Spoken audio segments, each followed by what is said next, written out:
Ooh, that looks tasty. Folks, today the Hungry Gamer is back with another game review, and today we're talking about Lords of Vaala Dragon Bond, designed by Alessio Cavatore, Jack Caesar, and William Burgos from Draco Studios and River Horse Games. And I do apologize if I mispronounced any of those names. Now what this game is, this is a game of empire control where you have two generals with their armies and two dragons kind of vying to dominate the land. And you're going to be doing that through a series of cards, action selection programming, and dice rolling, and well, that's mostly what you're going to be doing. And there's a little bit of leveling up that you can do as well, though the key mechanic to the game is there is this ability for a general and a dragon to bond, and if they bond, they are now on one team, and they are now allies.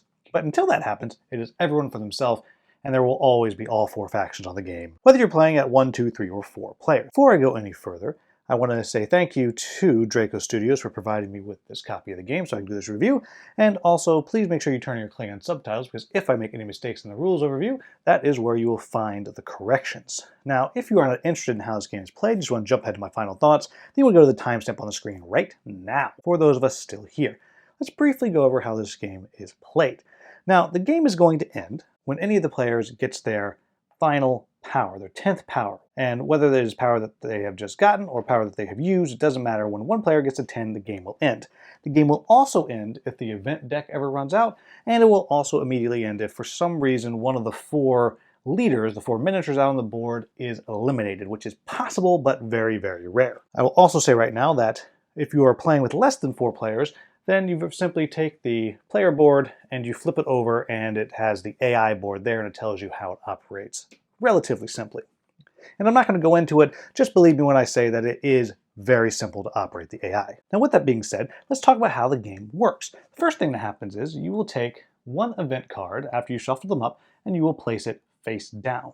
Then every player is going to go through their stack of event cards, and I'll also say that for each region that you control, you'll also get one of these region cards, which has its own series of powers and things that you can do as well. Each player will take one of their cards, and they will place it face down on top, and you will simply go around in turn order with every player placing one on top. Again, even if you have the AI in the game, they will place it on top, like so. Then it comes back to the first player, and then they'll be able to pick another card that they want to do, and they'll place that on top. And again, each player will continue on, and I forgot the turn order, I believe this was it, like so, and they'll keep going around. However, but once a player passes, you take another event card and you put it on top, kind of like you have a storybook. Then you'll simply go through from the top, and you will do what every card says. So in this case, it is a year of plenty. You're going to place 2 power tokens in 2 specific regions, in Sval and in Lower Promalian range. So I'll simply take the 2 power tokens, so I place those 2 there, and then the other 2 are going all the way up here. And then that would be that, and we would move on to the first player, and they would flip theirs over, and they would do what it says. In this case, it is an arcane harvest. And so to demonstrate how that works, I'm going to bring out the player board for Ilaria here. I'm going to slide some stuff out of the way, like so we can kind of see what is going on. And hopefully you can see that. But what it has here is it tells you what each of the symbols does. And so the arcane harvest, as you can see, allows me to do a harvest, which is collect power from each region equal to the number of Ilarian units in that region. So, in this case, I would have nothing, but if, and you can't quite see that there's power right there, but let's say I had a unit here, and there was 2 power in that region. Well, I could collect one of those power, and that would move me on my way towards winning the game. But one would have to stay. If I had 2 of them there, I'd be able to collect both of the power. Then I can do a Vaala action. I can play a Vaala card from my hand by paying its cost, or I can draw the top card from the Vaala deck into my hand. Now the Vaala deck would be right here, and that's each player's individual power cards that they have, and they're all different.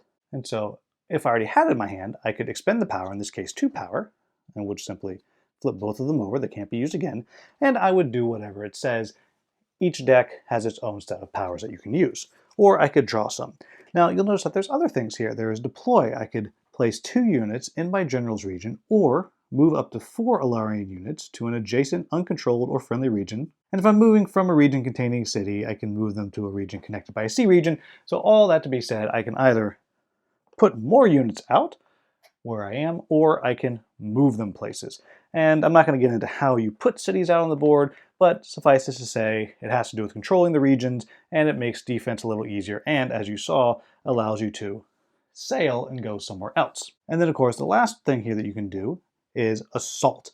And then you're going to move any number of your units from adjacent regions to whatever the chosen region is. So let's just say that I'm currently set up, oh, I don't know, I've defeated that guy, and I've defeated this guy here, and we'll just put a single bad guy, whatever. We'll put 2 neutral bad guys there like so. So I could say this region, and I'll move him over here, and I'll put 1 here too. Say this region, and then all of these, I'm going to move all of them like that, and they're now going to be able to attack. And there are ways you can get various bonuses depending on the makeup of your troops, etc., etc.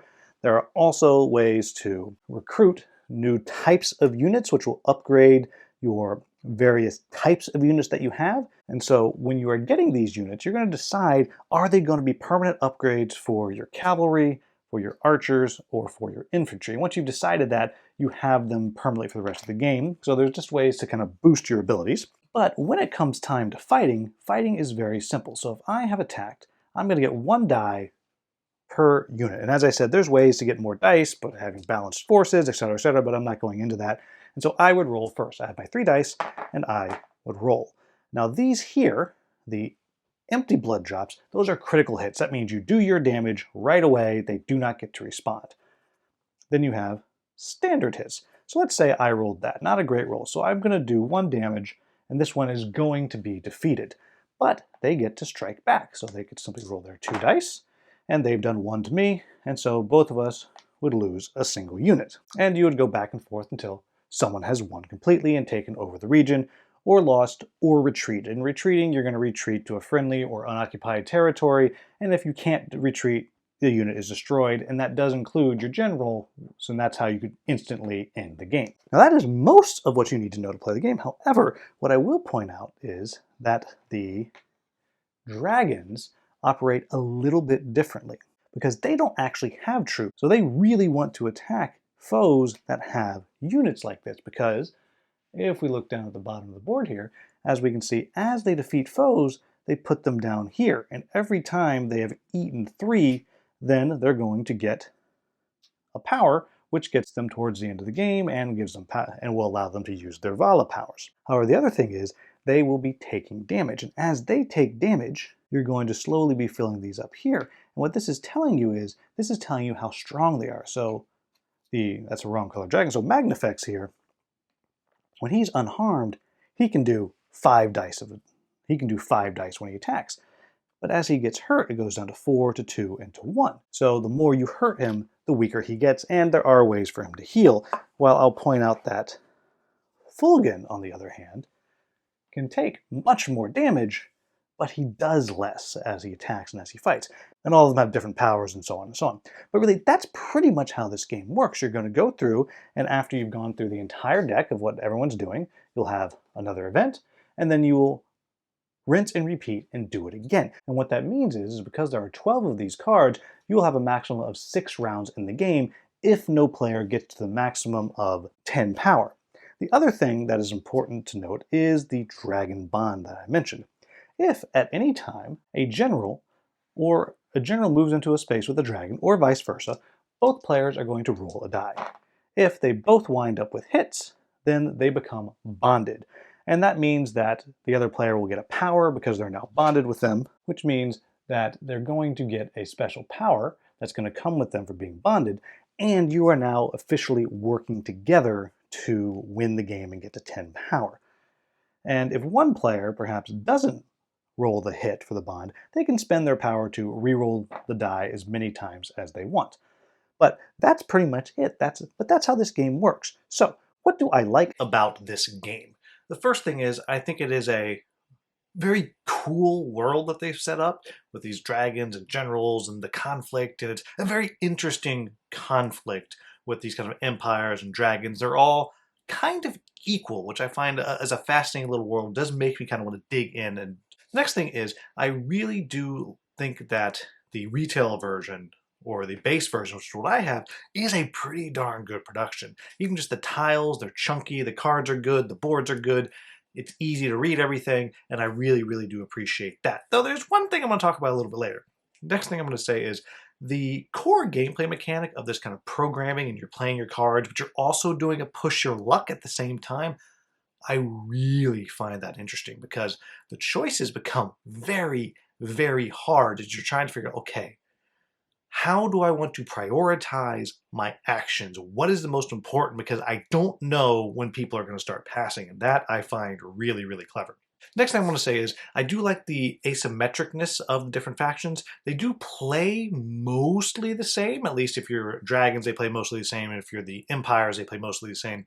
But the different powers that they have definitely make them quite asymmetric, and I really do appreciate that. I like that. I also really like the bond mechanic, the way that it's going to change the entire game if you bond. And so you actually have to kind of make a choice. Do I want to attack that other player's leader with my leader? Because if I do that, it might make us now friends, which can be cool. But if you wind up trying to wipe somebody off the board and then suddenly you've bonded with them, maybe you've put yourself in a worse position. So it's very, very fascinating. But also I like that you don't know if it's going to happen. So it's not a foregone conclusion. So it is, again, another little bit of kind of a push your luck of what's going to happen when you attack somebody. And the last thing I'm going to say is I really do like the incredible ease of the AI, because you have to use all 4 factions in the game. Always, you must. But playing the faceless characters is very, very easy. It's very clean and very simple, and I really do like that. So what are my quibbles with the game? The first thing is, even though the AIs run very easily, I think 3 and 4 or solo is the best way to play this game. The times I've played this game at 2, it doesn't quite feel right because there's not enough people interacting, and there's not enough of kind of the randomness of the AIs. It's not totally random, but semi-randomness of the AIs. To me, it just didn't work as well as the other player counts, and I can't exactly put my finger on it, so that makes me kind of a bad reviewer. But at 2 players, I don't think this is the game you want to go to. I think if you're playing solo, it's very interesting and fun. If you're playing 3 or 4, it's really fun. But at the lower player counts, a little bit less so, and at 2 player, I think it's at its weakest. The next thing to keep an eye on is the fact that the core of the game is this dragon bond mechanic, and it is luck-based. You're rolling dice, and yes, you can do some rerolls, but it's pricey. To do that die reroll, it is an expensive prospect to use your magic to do that. So it really feels a little bit random when it happens. I know I've played games where I was desperately trying to bond, and I kept going in, and just could not make it happen. So that might be something that bothers you a little bit, to know that the thing that's kind of really cool that you want to do, you just might not be able to do it, and it's going to come down to the roll of a die. Then the last thing I'm going to say is there is an unknown end to the game. I mean, you know when it's going to end because you know how many rounds you're going to play, but anybody can really push the end of the game because you got to play 1 card. But if you feel like you're ahead, you can play 1 card, pass. And when people start passing, you can't keep on playing. So in some ways, since you can just kind of run out the event deck, it does give potentially a player that jumps out to a really big lead a little bit of an advantage, because they can push the end of the game to start driving through those event cards and kind of stop you from getting a little engine going. It's not a huge thing, but just something to keep in mind. The last thing I'm going to say is the version that I have has a beautiful side of the board that looks more like a topographic map. It's impossible to read. It's just it's not useful when you are playing the game. It is so hard to read that side. I played it once on that side and I drove myself about crazy.